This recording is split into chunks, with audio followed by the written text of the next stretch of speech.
Merci beaucoup, Monsieur le Premier ministre. Je crois qu'effectivement, il est important d'avoir en tête cette modestie et cette volonté de comparaison avec les autres, tant on voit que cette pandémie se développe de manière fugace et de manière difficile à maîtriser partout dans le monde. J'aurais trois questions à vous poser en préliminaire.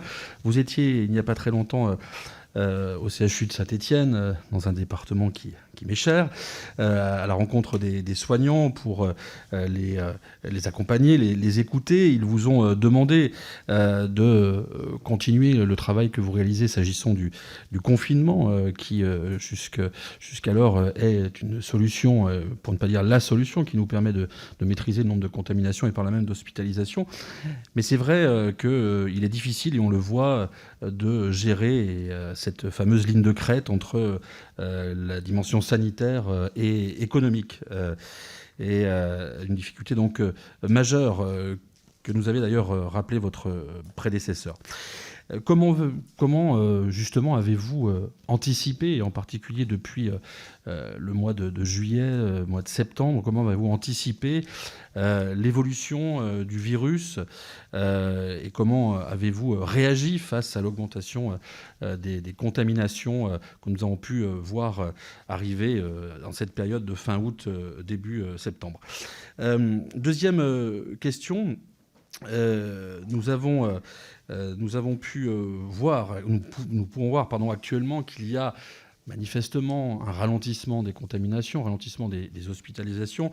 Et loin de moi l'idée de crier victoire et de demander une levée anticipée du confinement. Néanmoins, il convient d'envisager les mois à venir qui nous séparent d'une vaccination massive.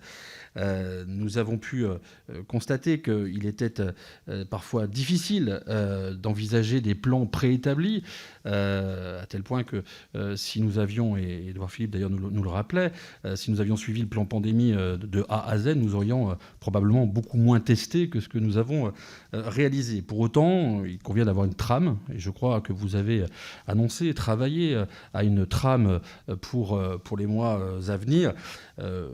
L'idée n'est pas d'avoir une idée précise de tout ce travail-là, et parce que vous n'avez pas, loin s'en faut malheureusement, et malgré ce que certains voudraient, une boule de cristal dans votre bureau pour nous annoncer l'avenir, mais je voudrais avoir votre vision des grandes lignes, des lignes directrices de cette trame qui nous sépare pour les mois à venir d'une vaccination généralisée. Enfin, une troisième question.